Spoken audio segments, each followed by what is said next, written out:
नमस्कार दोस्तों, ocean network में आपका स्वागत। 2014 में जब नरेंद्र मोदी प्रधानमंत्री पद के चेहरे के तौर पर काशी पहली बार चुनाव मैदान में उतरे थे, तब मिली-जुली प्रतिक्रियाएं थी। बहुत सारे लोगों का कहना था कि उनका ये फैसला शायद इसलिए है कि ये एक धार्मिक नगरी है और जिस तरह का भारतीय जनता पार्टी का एक तौर तरीका रहता है, शायद उसका लाभ लेने की कोशिश हो रही है। कुछ लोगों का कहना था कि नहीं, वो रिस्क पर हैं। अरविंद केजरीवाल उनको चुनौती देने के लिए वहाँ पहुँच गए थे और पूरा विपक्ष जैसे एकजुट सा हो गया था उनको चुनौती देने के लिए। लेकिन नरेंद्र मोदी ने बड़ी जीत दर्ज की। 2019 में तो खैर उनके साथ उनका काम भी था। देश में भी उन्होंने जो काम किया था और काशी नगरी में भी जो 5 साल में उन्होंने काम किया था, वो उनके साथ था। तो बहुत बड़ी जीत दर्ज की थी उन्होंने 2019 में। और अब आप जानते हैं कि बतौर प्रधानमंत्री भी और बतौर काशी के मेंबर ऑफ पार्लियामेंट भी, ये उनकी हैट्रिक होगी और हर लिहाज से ये हिस्टोरिकल होगी। इस बार ये कहा जा रहा है कि पिछले 10 वर्षों में उन्होंने जो काशी नगरी का रंग रूप बदल दिया है, और केवल काशी का नहीं, पूरे पूर्वांचल का ही। और जब से अयोध्या में भव्य और दिव्य राम मंदिर बना है, उसकी प्राण प्रतिष्ठा हुई है, उसके बाद तो उसमें और भी प्लस हो गया है। और देश भर में जो काम हुआ है वो भी इस समय सबके सामने है। विपक्ष एकजुट जरूर हुआ था, लेकिन बहुत सारी जगहों पर वो विखंडित ही दिखाई दे रहा है। उसके अंतर्विरोध, उसकी लड़ाइयाँ लीडरशिप को लेकर के भी, सीटों को लेकर के भी, बयानों को लेकर के भी, नीतियों को लेकर के भी, वो सारी सिरफुटअव्वल सामने है। 4 दौर का मतदान हो चुका है और इस 4 दौर में अमित शाह का ये दावा है कि वो लोग बहुमत के पास पहुंच गए हैं या बहुमत हासिल कर चुके हैं 4 दौर में। अभी 3 दौर का मतदान बाकी है और वाराणसी में आखिरी दौर में मतदान होगा, 1 जून को होगा। प्रधानमंत्री नरेंद्र मोदी ने 14 मई को, मंगलवार को, विधि विधान से पूजा पाठ के बाद नामांकन पत्र भर दिया है। एनडीए का नेताओं का पूरा जमावड़ा वहां पर था। एक शक्ति प्रदर्शन भी देखने को मिला है। एक दिन पहले शाम को उन्होंने काशी नगरी में एक रोड शो भी किया और वैसा ही गर्मजोशी और वैसा ही उत्साह वहां के लोगों में दिखाई दिया। इस पर तो बात करेंगे ही, साथ में अरविंद केजरीवाल और मालीवाल, स्वाति मालीवाल, ये जो प्रकरण है, इस पर भी अंत में चर्चा करेंगे। तो मेरे साथ बहुत वरिष्ठ, बहुत अनुभवी पत्रकार जुड़ रहे हैं लखनऊ से, वीरेंद्र नाथ भट्ट। वीरेंद्र जी, आपका बहुत स्वागत है। नमस्कार। नमस्कार। वीरेंद्र जी, प्रधानमंत्री तीसरी बार काशी से प्रत्याशी हैं और किसी को कोई शक शुबा नहीं है कि वो जीतेंगे। कितनी बड़ी जीत होगी ये तो परिणाम के बाद पता चलेगा, लेकिन काशी में जो काम उन्होंने किया है, वो शायद उनकी जीत का जो संदेश होगा, हैट्रिक का जो संदेश होगा, वो बहुत सारे लोगों के लिए एक सीख भी होगा, जिन्होंने हैट्रिक तो लगाई हैं अपनी कॉन्स्टिट्यूंसी में, लेकिन अपनी कॉन्स्टिट्यूंसी के लिए किया कुछ नहीं। और बाद में जब हार मिली 55,000 की स्मृति ईरानी के हाथों, तो दोबारा वहां घुसने की और पहुंचने की और नामांकन पत्र भर करके लड़ने की हिम्मत तक नहीं जुटा पाए। सीख होगी नरेंद्र मोदी का, जिस तरीके से वो काशी आए और वडनगर से जन्म लेने के बाद काशी आए, लड़े और काशी का काया पलट कर दिया। जी, तो आपकी बात से शुरू करते हैं। आवाज आ रही है ना? जी हाँ, जी हाँ। आपकी बात से शुरू करते हैं। जो आपने कहा 2014 में नरेंद्र मोदी ने काशी का चुनाव क्यों किया, ये धार्मिक नगरी है, और बीजेपी तो धार्मिक पार्टी है, और कम्युनल पार्टी है, सामुदायिक पार्टी है, फासिस्ट पार्टी है, इसलिए अभी तक ये सारे विचार उन लोगों के हैं जो भारत को आज भी यूरोप के और जो औपनिवेशिक चश्मे से भारत को देखते हैं, जो लोग आज भी ये नहीं मानने को तैयार हैं कि भारत की एक प्राचीन सभ्यता की अपनी एक विशिष्ट सांस्कृतिक पहचान है। जिस तरीके से आपके वेटिकन रोमन कैथोलिक चर्च की एक आइडेंटिटी है, जिस तरीके से मक्का की एक इस्लामिक आइडेंटिटी है सऊदी अरब में, उसी तरीके से भारत की एक अपनी आइडेंटिटी है। भारत का धर्म और संस्कृति ये रिलीजन नहीं है, ये मजहब नहीं है। मजहब में और रिलीजन और धर्म में जमीन आसमान का अंतर है। मजहब जो है वो आपका प्रिस्क्रिप्शन है, वो एक नुस्खा है, वो एक डिवाइन आदेश है। एक ऊपर आसमान में एक कोई अदृश्य ताकत है जिसको गॉड या अल्लाह कहते हैं, उसका एक मैसेंजर है। वो एक किताब लेके आता है, old testament, new testament and Quran. उसको आपको मानना है, वो प्रिस्क्रिप्शन है, वो नुस्खा है, आप सवाल नहीं कर सकते। हमारा कोई ना तो ऊपर बैठा है, ना कोई हमारा मैसेंजर है, ना कोई हमारा अल्लाह का दूत है, ना कोई हमारी किताब है, ना कोई प्रिस्क्रिप्शन है। हमारे पास तो डिस्क्रिप्शन है। गॉड हमारा कॉन्सेप्ट नहीं है, उनके लिए गॉड है। राम हमारे गॉड नहीं है, राम हमारे आराध्य है, राम हमारे पूर्वज है, राम हमारे आदर्श है, राम हमारे गॉड नहीं है। गॉड भारतीय कॉन्सेप्ट नहीं है। भगवान का अंग्रेजी में शब्द जो है रूपांतरण गॉड नहीं होता।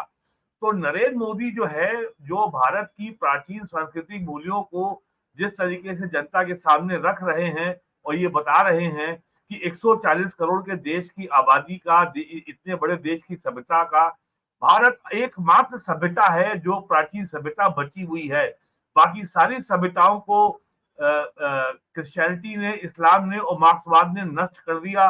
पूरा अफ्रीका खत्म कर दिया, पूरा यूरोप खत्म कर दिया, पूरा नॉर्थ और साउथ अमेरिका खत्म कर दिया, और पूरा का पूरा ऑस्ट्रेलिया, न्यूजीलैंड खत्म कर दिया। एक भारत बचा हुआ है। चीन में बची हुई थी उनकी भी सभ्यता, लेकिन वहां पर भी माओवादियों ने, कम्युनिस्टों ने समाप्त कर दिया। तो केवल हम बचे हैं, और इसीलिए ये भारतीय सभ्यता सबसे ज्यादा चुभती है आपकी वेटिकन चर्च की आंखों में, कॉलोनियल पावर्स ब्रिटेन की आंखों में, कि यार ये भी बचे कैसे हुए हैं, 1000 साल की गुलामी के बावजूद ये कैसे बचे हुए हैं। तो हमें और नरेंद्र मोदी को, बीजेपी को, या जो जो उनकी नीतियां हैं, जो उनके कार्यक्रम हैं, और जिन मूल्यों के लिए वो लड़ते हैं, के लिए वो जाने जाते हैं, और वो कहते हैं कि ये हमारा संकल्प पत्र है। संकल्प का कोई विकल्प नहीं होता। ये हमारा मैनिफेस्टो नहीं कि हम तुमको खटाखट खटाखट 1 लाख रुपए देंगे और तुमको गरीबी की रेखा के बाहर निकाल देंगे। तो ये खटाखट वाला विचारधारा भारतीय नहीं है। तो ये सारी बातें सबको खटक रही हैं, और दुनिया की सारी ताकतें अब लग गई हैं कैसे मोदी को रोका जाए। और उन ताकतों को अपने अपने ये जो उनके जो उनकी काली निगाहें हैं, जो उनके कुत्सित जो उनके इरादे हैं, उसके लिए उन्हें कुछ करना नहीं पड़ता, उन्हें खाली पैसा देना पड़ता है। बाकी काम करने के लिए तो हमारा जो है, हमारे कांग्रेस तो है ही। और योगी जी ने कहा है कई बार इस बात को, विषय की जो विपक्ष है उसको सशक्त होना चाहिए, उसको विषाक्त नहीं होना चाहिए। भारत का विपक्ष आज सशक्त न होकर के विषाक्त हो गया है। वो भारत को ही नष्ट करने में जुट गया है।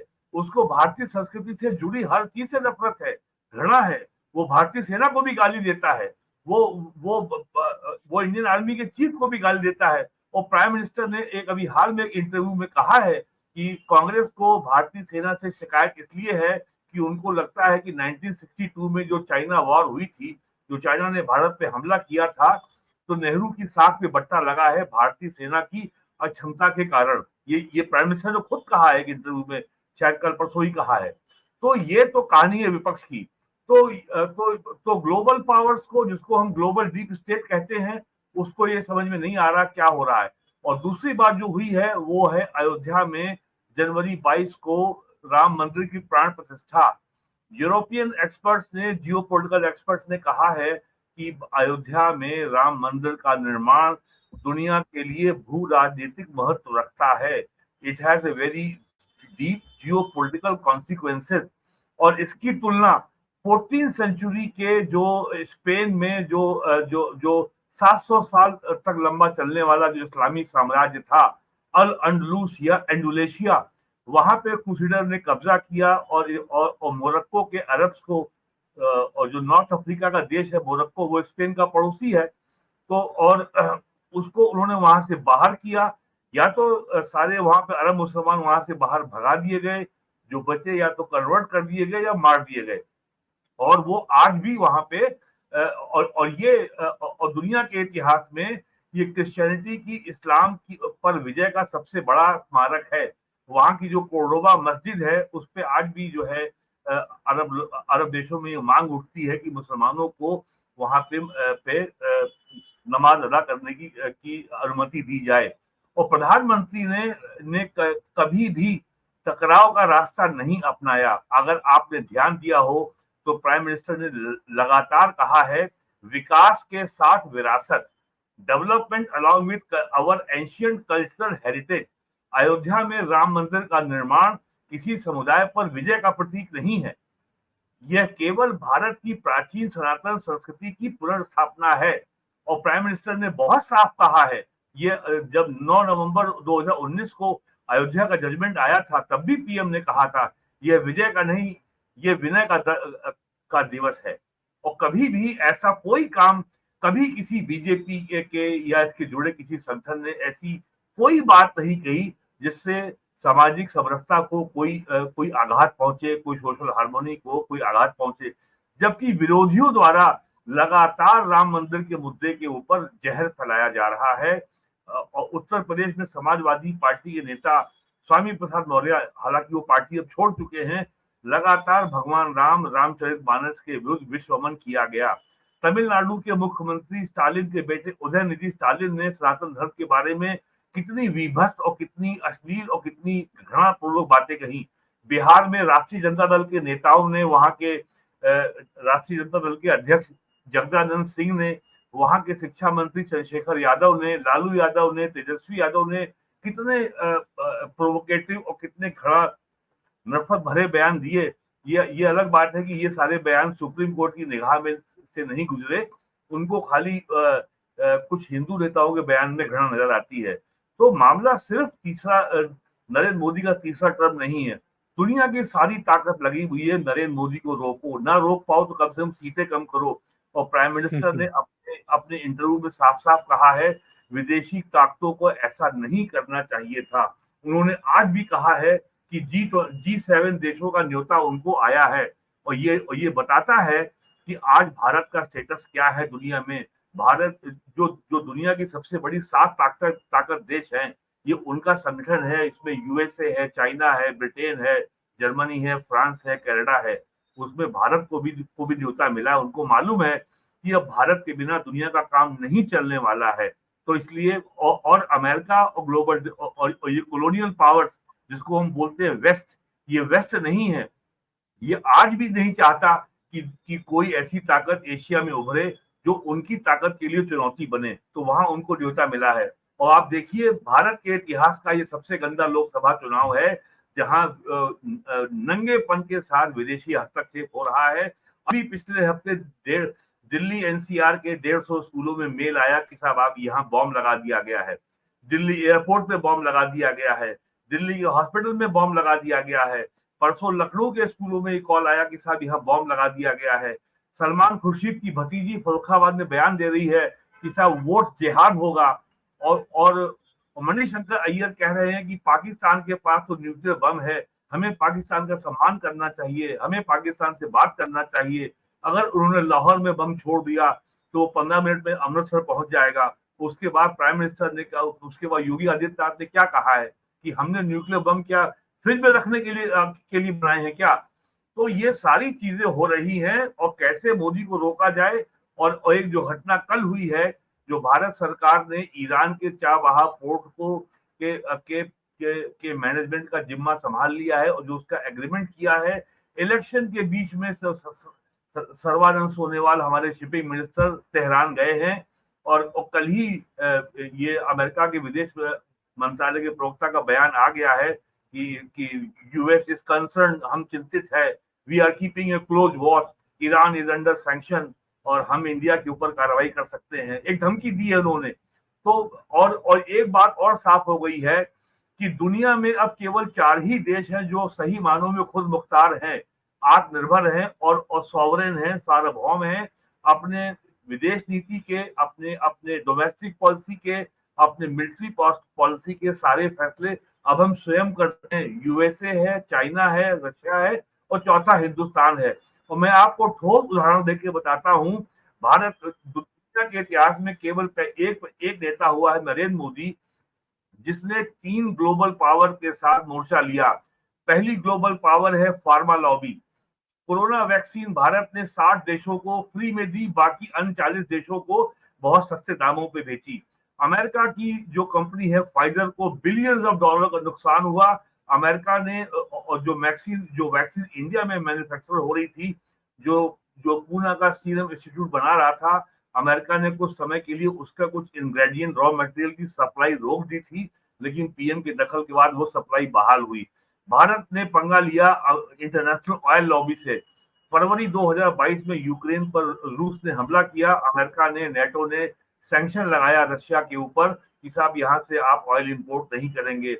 भारत ने सैंक्शन की परवाह न करते हुए लगातार ऑयल का इंपोर्ट जारी रखा और हमारा जितना ऑयल इंपोर्ट बिल है 55 बिलियन डॉलर का, उससे ज्यादा का ऑयल हमने इंपोर्ट किया और उसको रिफाइन करके डीजल और पेट्रोल हमने वापस यूरोप को बेच दिया। और एस जयशंकर से जब ये पूछा गया कि साहब आप तो जो है रशिया की वॉर को फाइनेंस कर रहे हैं, आप रशिया को पैसा दे रहे हैं, तो उनको जयशंकर ने आईना दिखाया कि जितना आप एक दोपहर में इंपोर्ट करते हैं उतना हम एक महीने में इंपोर्ट करते हैं।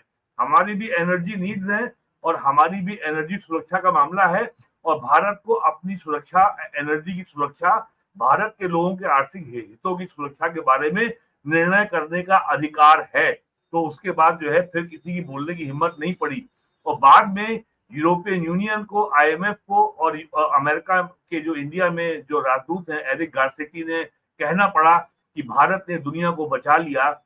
यदि अगर रशिया का ऑयल मार्केट से गायब हो गया होता तो दुनिया के क्रूड ऑयल के बाजार में आग लग गई होती और वो आज $150 पर बैरल बिक रहा होता, जो अभी 80-90 ही, अभी 100 के ही नीचे चल रहा है।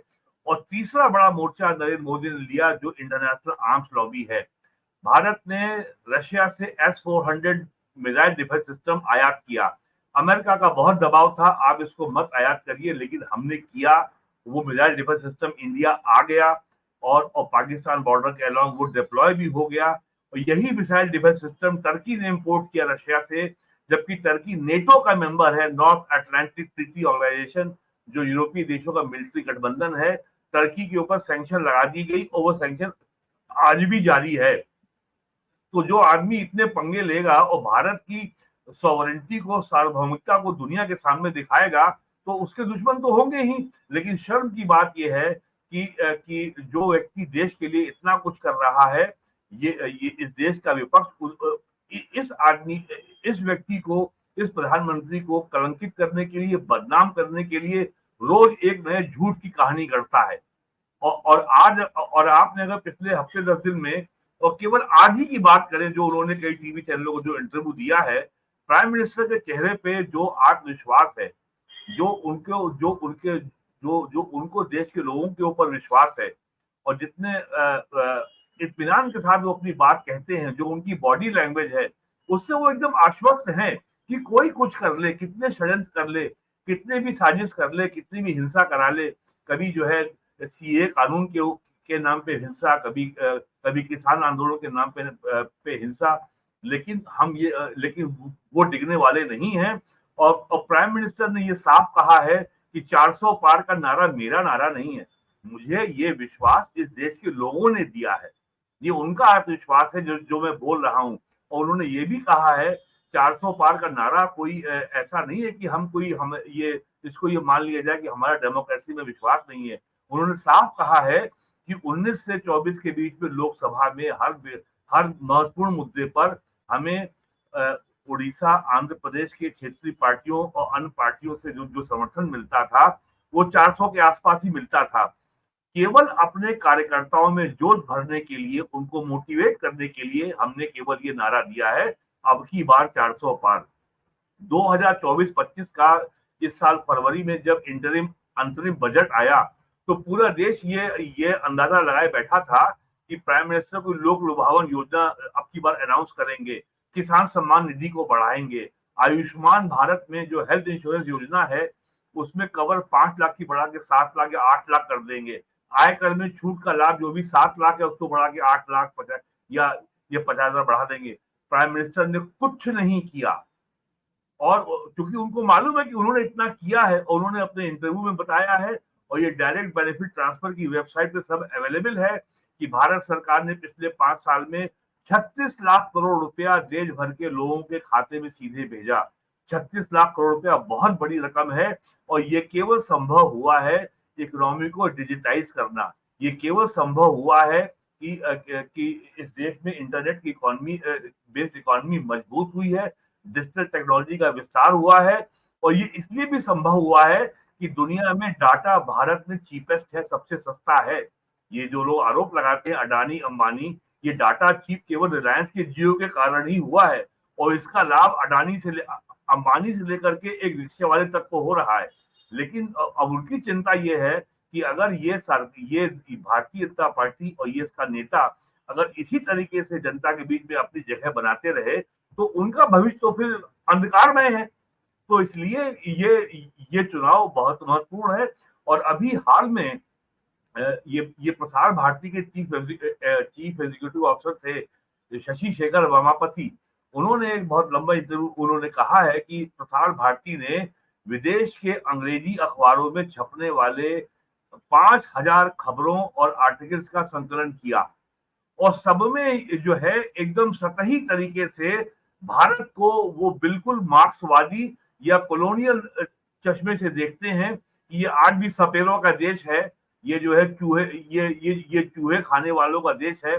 उनको ये बर्दाश्त ही नहीं हो रहा है कि भारत आज दुनिया की सबसे बड़ी सोलर पावर है, भारत दुनिया में सबसे तेज गति से हाईवे बनाने वाला देश है और बहुत तेजी से वो जो उसका गैप है वो चीन के साथ कम हो रहा है और 2027 तक या प्राइम मिनिस्टर के अगले कार्यकाल में भारत को दुनिया की तीसरी बड़ी अर्थव्यवस्था बनने से कोई रोक नहीं सकता और भारत अगर तीसरी अर्थव्यवस्था बन जाएगा तो ये खालिस्तानी और ये फोन करके के धमकी देने वाले और वोट जिहाद वाले और दिल्ली में बैठा ये जो अर्बन नक्सल का जो वोकिस्ट गैंग है, जो सांस्कृतिक मार्क्सवाद जिसको वो कहते हैं WOKE, ये जो गैंग बैठा हुआ है उसमें सुप्रीम कोर्ट के वकील भी हैं और जर्नलिस्ट भी हैं, ये सब फिर कुछ कर नहीं पाएगा।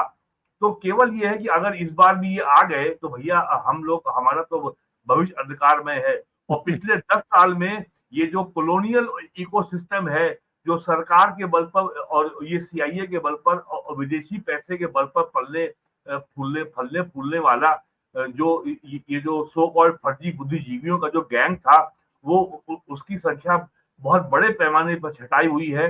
भारत सरकार ने जिस तरीके से फॉरेन कंट्रीब्यूशन रेगुलेशन एक्ट को कड़ाई से लागू किया है और सैकड़ों NGOs के लाइसेंस कैंसिल किए हैं और जो ये क्रिश्चियन चर्च का जो कन्वर्जन माफिया है, जो इसको साल में 18 से 20 हजार करोड़ रुपए आते थे, उस पर जिस तरीके से उससे रोक लगी है तो जाहिर है जब इतनी बड़ी राशि साल में आ रही थी लाखों करोड़ रुपए की और उस पर रोक लग गई है और जो लोग पिछले 50 साल से 5 स्टार जीवन जीने के आदी थे और पावरफुल थे, दिल्ली में बैठे हुए थे और पूरे दुनिया को दिल्ली में बैठ के अंग्रेजी में ज्ञान देते थे कि भारत क्या है, तो आज उनको मोदी ने बता दिया है भारत क्या है। ये उनकी बेचैनी है और इसमें जो असली गोदी मीडिया था वो बिल्कुल बेचारा एकदम बेरोजगार हो गया है। अब उसको प्राइम मिनिस्टर के साथ विदेशी यात्रा में जहाज में जाने का मौका नहीं मिलता और यूरोप की कैपिटल में 5 स्टार होटलों में महंगी शराब पीना, खाना पीना, घूमना सब फ्री में वो सब बंद हो गया है। तो जो सेंस ऑफ एंटाइटलमेंट था, जो अधिकार था दिल्ली में बैठे जो आपके अंग्रेजी बोलने वाले वामपंथी पत्रकारों का, उनकी दुकान हो गई है बंद। तो अब वो सब बेचैन है पिछले 10 साल से जैसे बिना जल के तड़पती है मछली, वैसी वो तड़प रहे हैं। तो ये और एक बात बहुत स्पष्ट है, प्राइम मिनिस्टर तीसरी बार मोदी जी बन जाए चाहे चौथी बार बन जाए, लेकिन ये जो सांस्कृतिक मार्क्सवादी हैं, कल्चरल मार्क्सिस्ट हैं, जो अमेरिकन वर्जन ऑफ मार्क्सवाद है, इसका षड्यंत्र और इसकी साजिशें कम नहीं होंगी, आने वाले दिनों में बढ़ेंगी। तो मैं साफ कहना चाहता हूं, जिस तरीके से अप्रैल मई में आपने देखा कि अमेरिकन यूनिवर्सिटी में फिलिस्तीन गाजा को लेकर के इजराइल के खिलाफ जो जिहाद हो रहा है अमेरिकन यूनिवर्सिटीज में, और जिस तरीके से यूरोपियन कैपिटल्स में, जर्मनी में, फ्रांस में, ब्रिटेन में और अन्य देशों में बड़े बड़े प्रदर्शन हो रहे हैं फिलिस्तीन की प्रदर्शन में, आप देखिएगा आने वाले महीनों में अमेरिकन यूनिवर्सिटी में यही जिहाद कश्मीर को लेकर के होगा और इसके पीछे यही सांस्कृतिक मार्क्सवादी होंगे। इनका पूरा अंतर्राष्ट्रीय ये गठजोड़ है। मैं इसको साफ साफ कहता हूं, ये माफिया है। तो ये इनके षड्यंत्र रुकने वाले नहीं है और इसी ग्लोबल डीप स्टेट का हिस्सा है अरविंद केजरीवाल, वीरेन जो जी। आप शुरू में नाम लिया था अभी जी। हाँ वीरेन जी, ये एक्चुअल में मैंने ऐतिहासिक हैट्रिक इसीलिए लिखा है आज, हाँ क्योंकि जब ये तीसरी बार प्रधानमंत्री बनेंगे, और जाहिर है वाराणसी का उसमें बहुत बड़ा योगदान है, और वाराणसी के साथ साथ उत्तर प्रदेश का बहुत बड़ा योगदान है। 2014 में भी पूर्ण बहुमत अगर भारतीय जनता पार्टी को अकेले मिला तो उसमें उत्तर प्रदेश का कंट्रीब्यूशन था। 2019 में भी उत्तर प्रदेश की बदौलत ही भारतीय जनता पार्टी 303 की संख्या पर पहुंची है। और इस बार तो चूंकि आप लखनऊ में बैठे हैं और मैं इधर वेस्ट यूपी में बैठा हूं, दिल्ली के नज़दीक, तो हम देख पा रहे हैं कि इस बार फिर 2014 दोहराया जा रहा है, उससे भी अधिक सीटें भारतीय जनता पार्टी को मिल सकती हैं। मेरा प्रश्न ये है, और दर्शक भी समझना चाहेंगे, कि गुजरात से आकर के प्रधानमंत्री काशी को अपना लेते हैं, और काशी को ही नहीं अपनाते हैं, तमाम जितने भी हमारे आस्था के केंद्र थे, जिनको हम विरासत के तौर पर कहते हैं, नरेंद्र मोदी कहते हैं कि विकास के साथ विरासत, उनको भी सम्मान और उनका पुनरुत्थान, प्रतिष्ठापना वो होते हुए हमने देखी है। और काशी से नरेंद्र मोदी की विजय पताका, जो मैंने शुरू में क्वेश्चन किया था कि क्या दूसरों के लिए एक सीख है, फिरोज गांधी से लेकर के इंदिरा गांधी तक, सोनिया गांधी तक, सबको रायबरेली चुन करके भेजती रही, एम्पावर करती रही। रायबरेली की हालत क्यों नहीं सुधरी जब 2014 में नरेंद्र मोदी काशी में आकर के काशी की काया पलट कर देते हैं, उसका सम्मान, उसका गौरव लौटा देते हैं। तो ये लोग 1952 से लगातार रायबरेली लड़ रहे हैं, अमेठी लड़ रहे हैं। 1976 में अमेठी भी बन गई थी सीट, और तब से संजय गांधी भी लड़े हैं, राजीव गांधी भी लड़े हैं, उनके बेटे राहुल गांधी भी लड़े हैं, जीते हैं, उन्होंने प्रतिनिधित्व किया है। इन दोनों का कायाकल्प क्यों नहीं कर पाए? नीयत नहीं थी, इच्छा शक्ति नहीं थी, विजन नहीं था? क्या कारण आप मानते हैं? कोई विजन नहीं था। एक एक कैटेगरी है एनआरआई, नॉन रेजिडेंट इंडियन, अप्रवासी भारतीय, और एक कैटेगरी और है आरएनआई, रेजिडेंट नॉन इंडियंस, रहते भारत में हैं लेकिन दिमाग यूरोप का है। जो आप पहला मैं एक तथ्य सामने रख दूं कि 2024 का लोकसभा चुनाव ये लगातार 10वां चुनाव है जब कांग्रेस को लोकसभा में बहुमत नहीं मिलेगा। पिछली बार जो लोकसभा में कांग्रेस को बहुमत मिला था वो था 1984, और 1984 में बीजेपी की 2 सीटें लोकसभा में आई थी और उसका लगभग 9% वोट शेयर था नेशनल लेवल पे। तब राजीव गांधी बीजेपी का मजाक उड़ाते थे कि ये वेस्पा स्कूटर पार्टी है। लेकिन वो दो दो पार्टी वाली, 2 एमपी वाली पार्टी 30 साल में 2014 में 2 से 282 पहुंच गई, अगले 35 साल में वो 305 पहुंच गई, और अगले 40 साल में यानी 2024 में उसका उसका अपना दावा है 350 के पार और एनडीए मिला के 400 के पार। एक तो ये तथ्य है। दूसरा, हमें जो जो हमें जाना होगा, जो जो भारत की आर्थिक फिलॉसफी है, जो भारत का अपना प्राचीन जो आर्थिक चिंतन है, इसके लिए हमें कौटिल्य का अर्थशास्त्र को देखना होगा। उसको थोड़ा बहुत गांधी ने अपने दर्शन में कहा है, और जिसको ये कांग्रेस जो बहुत बड़ी नेहरू को अपने को गांधी का उत्तराधिकारी मानती है, इन्होंने गांधी के दर्शन को पूर्णतः नकार दिया। सबसे बड़ा जो अप्रोच था, मैं तो अमेठी पहली बार 85 में गया था, राजीव गांधी के इलेक्शन के समय।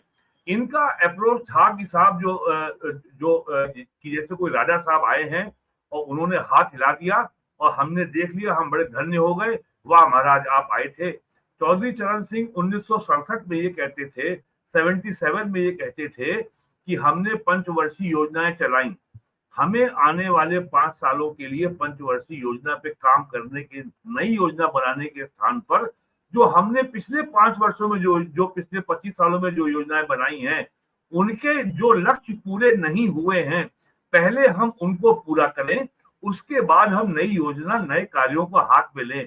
तब कांग्रेस के बड़े बड़े नेता, विश्वनाथ प्रताप सिंह उस समय कांग्रेस में ही थे, एनडी तिवारी उस समय कांग्रेस में थे, और भी बड़े नेता जो आज दुनिया में नहीं है, चौधरी साहब का मजाक उड़ाते थे।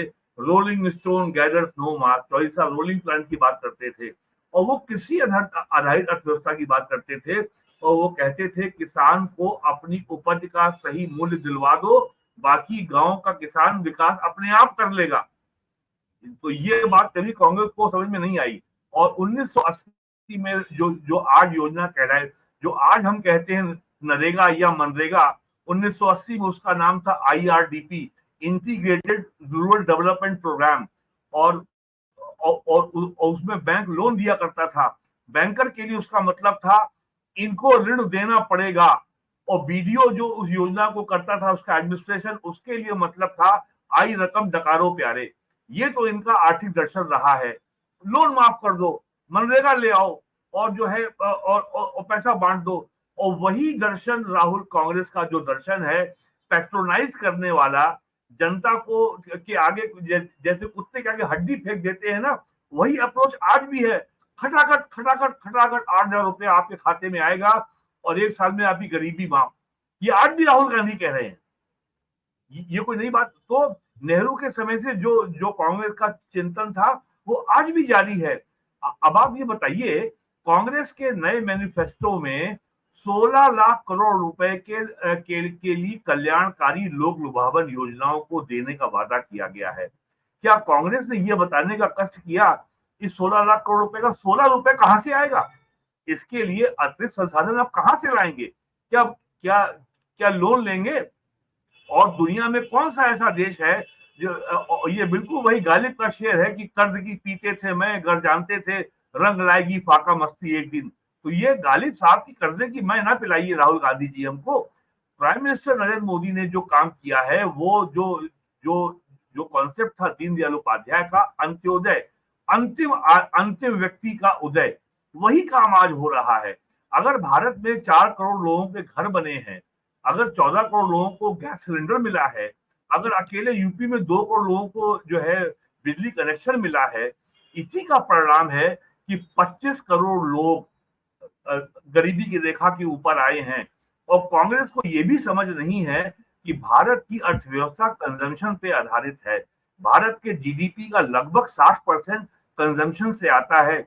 आज भी भारत के लोग जितना उन्हें मिनिमम कंजम्पशन करना चाहिए, कपड़े का, जूते का, अंडरवियर बनियाइन का, मोजे का, टूथपेस्ट का, और दूध का, दाल का, घी का, दही का, मिठाई का, वो हम नहीं कर पाते। आज भी लोगों की आय बढ़ाने की जरूरत है। और ये आय बढ़ाने का पैसा ये कोई बख्शीश दे के नहीं होगा। 8,000 रुपए महीने खटाखट खटाखट खटाखट। अगर आपको कल्याणकारी समाजवादी अगर अर्थव्यवस्था चलानी है, इसके लिए भी पूंजी की आवश्यकता है। ये पूंजी कहां से आएगी ये नहीं बताया राहुल गांधी ने। प्राइम मिनिस्टर नरेंद्र मोदी ने अगर 36 लाख करोड़ रुपया केंद्र सरकार ने देश भर के लोगों को दिया पिछले 5 साल में, तो भारत सरकार ने अपनी आय बढ़ाई। ये कांग्रेस के लोग जीएसटी का विरोध करते हैं और ये भूल जाते हैं नरसिम्हा राव 1995 में जब मोरक्को की राजधानी मराकेश गए थे, जब वहां पे वर्ल्ड ट्रेड ऑर्गेनाइजेशन की डील साइन की थी, डंकर ड्राफ्ट के जो साइन करने के बाद जो संगठन बना WTO, उस समय भारत ने कमिट किया था कि हम जीएसटी लाएंगे। और जब अटल जी की सरकार बनी है 98 में, पहले पहले वैट आया, वैल्यू एडेड टैक्स, और उसके बाद 2003 में जीएसटी का बिल ड्राफ्ट हो गया था। 2004 में सरकार चली गई। पी चिदम्बरम साहब कांग्रेस की सरकार के वित्त मंत्री थे। 2005 में जीएसटी बिल पार्लियामेंट में इंट्रोड्यूस हुआ, पार्लियामेंट की सेलेक्ट कमेटी को रेफर हो गया, और उसमें, और आज ये कहा जाता है कि साहब नरेंद्र मोदी ने उसका विरोध किया था, लेकिन ये मूर्ख लोग ये नहीं बताते विरोध क्यों किया था। विरोध इसलिए किया था कि गुजरात, महाराष्ट्र, कर्नाटक, तमिलनाडु और पंजाब ये मैन्युफैक्चरिंग स्टेट थे। इन्होंने विरोध इसलिए किया था कि जो जो जीएसटी है वो डेस्टिनेशन टैक्स है, वो ओरिजिन टैक्स नहीं है। यदि हरियाणा के मानेसर में अगर मारुति कार बनती है, तो अगर वो जब निकलती है फैक्ट्री के बाहर और वो कार अगर लखनऊ में बिकती है, तो उसका टैक्स यूपी सरकार को मिलेगा, हरियाणा को नहीं मिलेगा। वैट में उसका टैक्स मिलता था हरियाणा को, और उस वैट के ऊपर यूपी भी वैट वसूलती थी, यानी तब टैक्स के ऊपर टैक्स था। और मोदी सरकार और इन 4 राज्यों ने, 5 राज्यों ने मांग की कि चूंकि ये डेस्टिनेशन टैक्स है, हमें अपने कर राजस्व का नुकसान होगा, तो केंद्र हमें 15% एनुअल बढ़ोतरी की गारंटी दे और कमी होने पे हमें मुआवजा दे, कंपनसेट करे। नरेंद्र मोदी ने इस शर्त को मान लिया और जीएसटी लागू हो गया 1 जुलाई 2017 से। और ये कहा जाता है ये बीजेपी का, इसमें सभी राज्यों के वित्त मंत्री इसके मेंबर हैं, और सभी राज्यों में केरला की कम्युनिस्ट पार्टी भी है, तमिलनाडु की डीएमके भी है, बंगाल की तृणमूल कांग्रेस भी है, आंध्र प्रदेश की वाईएसआर कांग्रेस भी है। सभी दल के लोग हैं, और बीजेपी का राज्य देश के सभी 29 राज्यों में नहीं है। और जीएसटी में आज तक कभी किसी फैसले में कंटेस्ट नहीं हुआ। वहां जितने फैसले हुए हैं सारे यूनानिमस हैं। अभी कैसीनो पर अगर जब जीएसटी की मांग आई, तो बीजेपी के राज्यों के मुख्यमंत्रियों ने इसका विरोध किया, गोवा और मेघालय, कि साहब हमारे यहाँ कैसीनो पे रेवेन्यू अच्छा मिलता है और हमारे नुकसान होगा। और उस पे, और आप इसको चेक कर सकते हैं नेट पे जा करके कि कैसीनो के ऊपर जीएसटी लगने के बाद कितनी जबरदस्त टैक्स की आय में वृद्धि हुई है। और कैसीनो कौन सी ऐसी बड़ी आवश्यक वस्तु है या बड़ी एसेंशियल पब्लिक सर्विस है, ये तो जुआ है ना, इस पे टैक्स क्यों ना लगाया जाए। तो कांग्रेस के जो लोग जो बात कहते हैं, वो केवल उनका जो एटीट्यूड है कि ये तो बस हमारे कृपा पात्र हैं, और जिसको कहते हैं अंग्रेजी में डेस्पोटिक बेनोवलेंस, कि बड़ी एक मतलब जी बड़ी दिलचस्प टिप्पणी एक दर्शक ने की है, तो मैंने वो स्क्रीन पे मैं लेके आया हूँ। और बात कही, बिल्कुल सही बात कही इन्होंने। ये नितेश अरोड़ा ने कहा है कि बिल्कुल 2024 सही की बात कही। सबसे शानदार यस, कविता, ही इज एक एब्सोल्युटली करेक्ट। अकेला पार्थ खड़ा है, हाँ, भारतवर्ष बचाने को सभी हम्म। विपक्षी साथ खड़े हैं, केवल उसे इनको हराने केवल ये को। चा- इनको केवल ये चाहिए कि योगी आदित्यनाथ 8 साल से मुख्यमंत्री बने हुए हैं, और इस देश का कम्युनिस्ट मीडिया जब से योगी जी पार्लियामेंट पहुंचे हैं, तब से उनको जो है सबसे खूंखार सांप्रदायिक नेता के रूप में उनकी छवि को बना रहा है। हम हिंदू, इस देश में आप सनातन धर्म को खूब गाली दीजिए, आप इस्लाम के नाम पे जिहाद करिए, आप कहिए कि हटा लो पुलिस 15 मिनट, हम एक एक हिंदू को काट डालेंगे, सब ठीक है। कन्हैया कुमार की अल्लाह अकबर का नारा लेकर के आप उदयपुर में गर्दन काट दीजिए, कोई समस्या नहीं है। लेकिन आप अगर हिंदू हित की बात करें, तो आप फासिस्ट भी हैं, आप नाजी भी हैं, और दुनिया की सारी गंदगियां आपके ऊपर चस्पा कर दी जाएंगी। तो बुनियादी अंतर है इकोनॉमिक मॉडल का। आप कभी रायबरेली आइए, और रायबरेली शहर को आप आज भी आकर देखिए, तो आपको विश्वास नहीं होगा कि ये वो कॉन्स्टिट्यूएंसी है जहां से 18 साल तक पीएम रहने वाली इंदिरा गांधी कभी यहाँ की एमपी थी। अमेठी आप आइए, तो अमेठी में लाखों करोड़ रुपए जो लोन दिए गए राजीव गांधी के जमाने में, वो सब डूब गए। और वहां पे आज की तारीख में केवल क्या चल रहा है, भारत हैवी इलेक्ट्रिकल लिमिटेड का एक प्लांट चल रहा है इंसुलेटर का, एक वहां कोरबा में प्लांट चल रहा है एचएएल का, और एक वहां पे इंडो गल्फ फर्टिलाइजर की एक फैक्ट्री है फर्टिलाइजर की, जिसको गैस मिलती है जगदीशपुर बीजापुर पाइपलाइन से। 3 फैक्ट्री चल रही है बाकी कोई बड़ी फैक्ट्री वहां नहीं चल रही है। और वहां पे एक वो बनी हुई है फ्लाइंग एकेडमी फुरसलगंज में, जहाँ पे साहब जो है लोग जो है पायलट की ट्रेनिंग लेने आते हैं।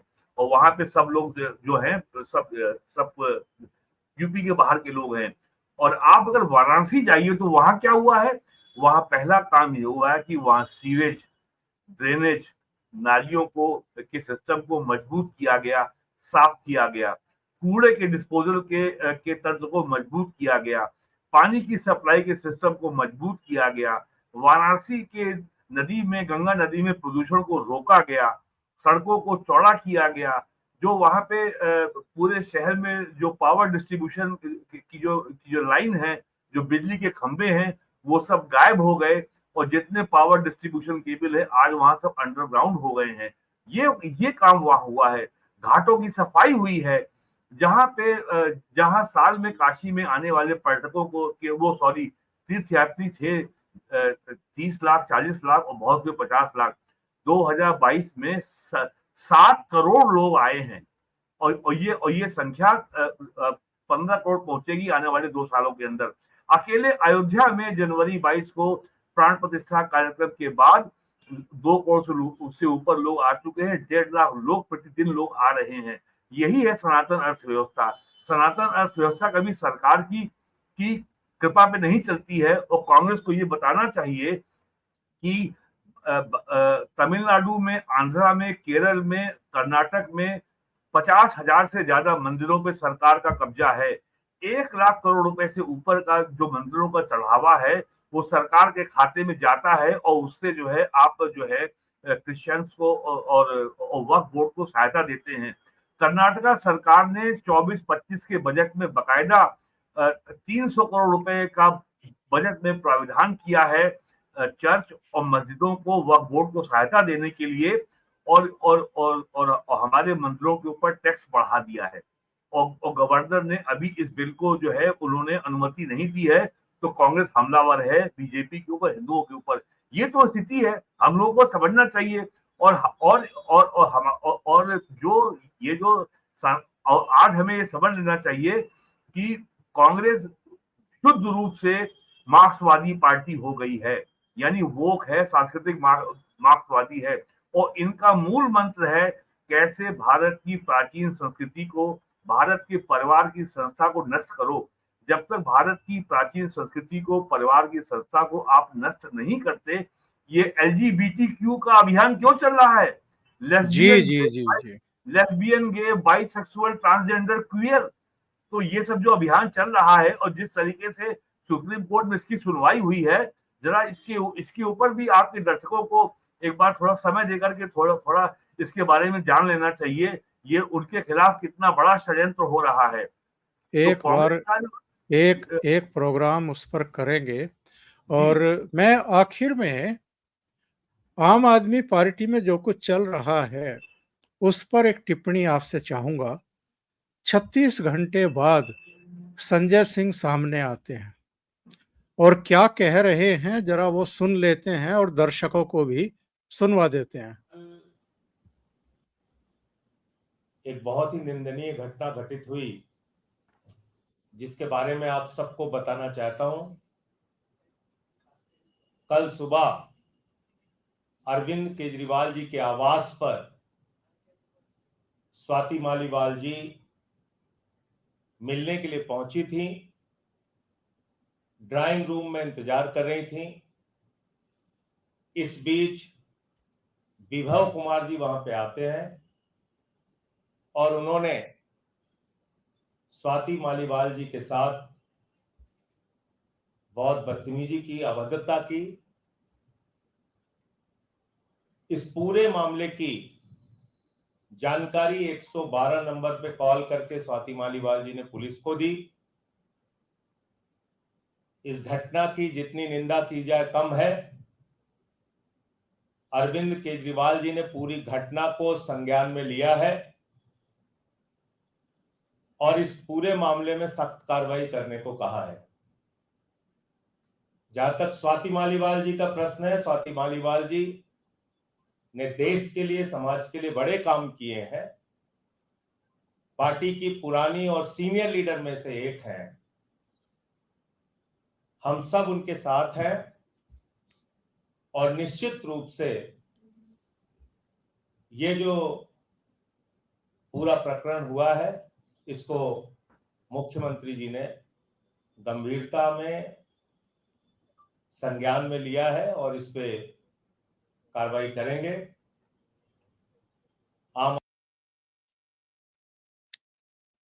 वीरेंद्र जी, क्या जी। मजाक है। मुख्यमंत्री जी ने संज्ञान में लिया है, 36 घंटे बाद आप प्रेस कॉन्फ्रेंस कर रहे हैं। घटना मुख्यमंत्री के ड्राइंग रूम में होती है।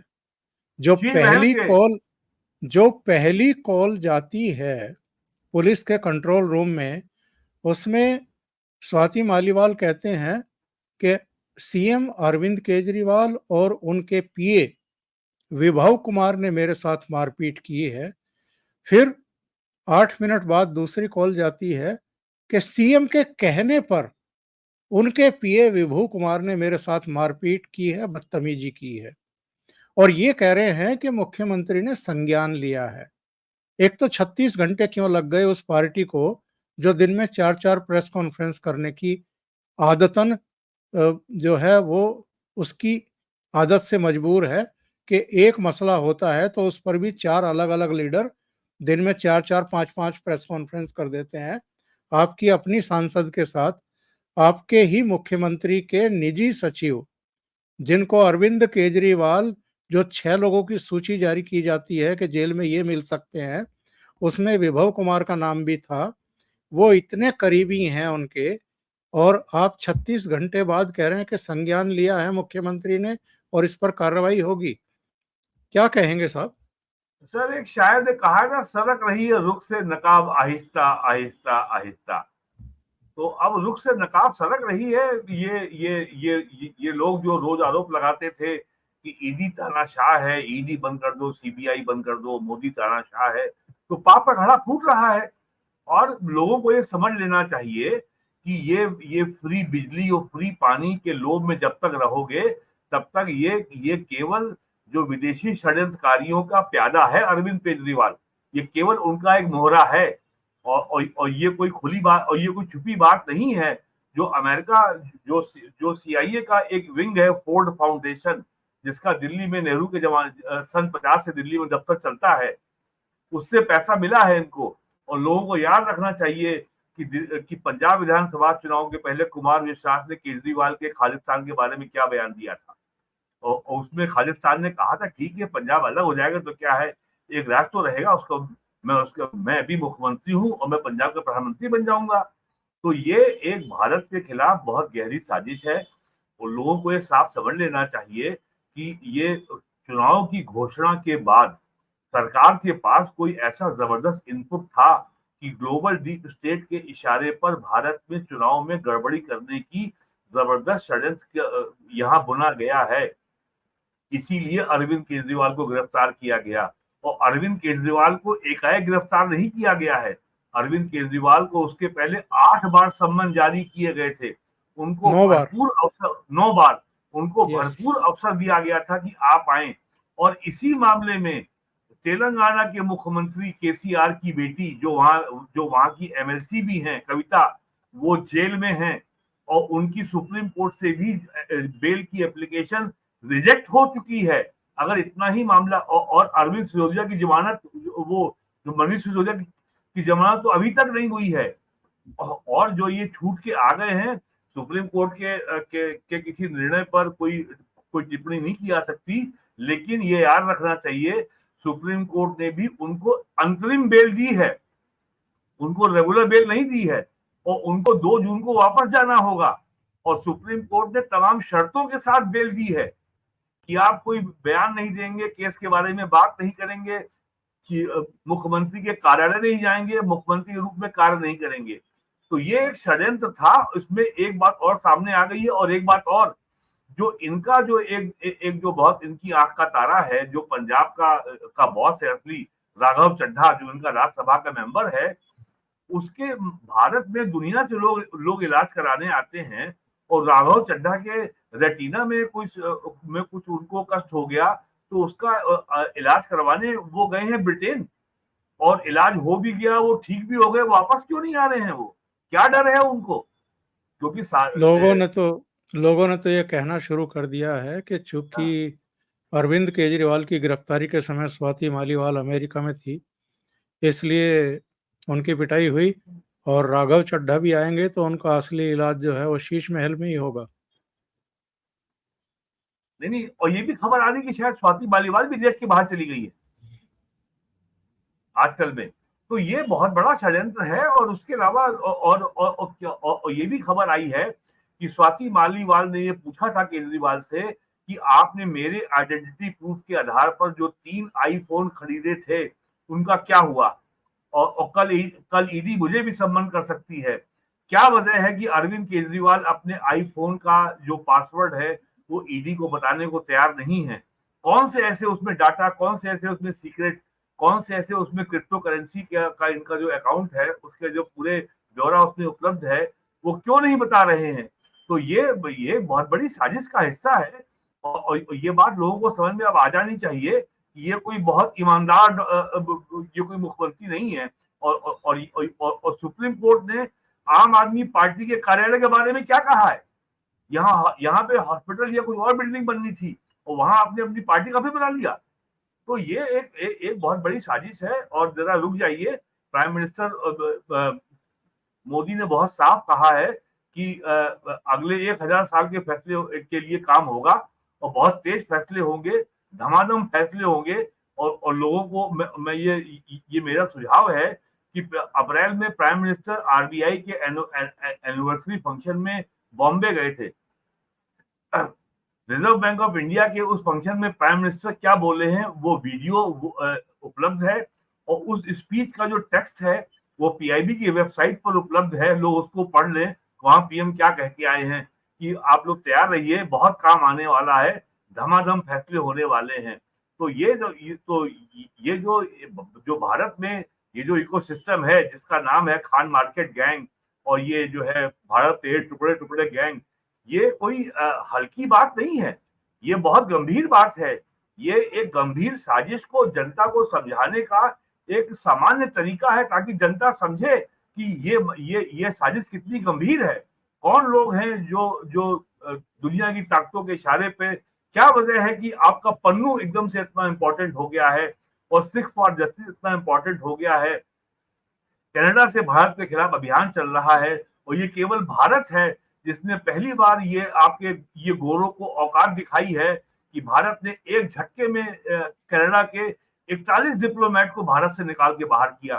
सेकेंड वर्ल्ड वॉर के बाद दुनिया में किसी देश की इतनी हिम्मत नहीं थी कि वो गोरों को इस तरीके से उनको आईना दिखाए और उनको उनकी औकात दिखाए। ये केवल भारत ने किया है, नरेंद्र मोदी ने किया है और G20 समिट के बाद किया है लास्ट ईयर अक्टूबर में। तो साजिश बहुत बड़ी है और लड़ाई जारी है। हमारा पास केवल खड़ा नहीं है, हमारा पास लगातार संघर्ष भी कर रहा है। और एक बात और भी है, प्राइम मिनिस्टर के दो कार्यकाल में तो अशोक चक्र से काम चला है, लेकिन तीसरे चक्र में सुदर्शन चक्र बाहर आएगा, ये निश्चित जान लीजिए आप चौधरी साहब। अब सुदर्शन चक्र के बाहर आए बगैर काम चलने वाला नहीं है। तो ये लोग समझ लें अच्छी तरीके से क्या होता है सुदर्शन चक्र। बहुत बहुत धन्यवाद आपका वीरेंद्र भट्ट जी, जुड़ने के लिए और कई मुद्दों पर बहुत गहनता से विचार विमर्श करने के लिए। Thank you so much. नमस्कार। नमस्कार।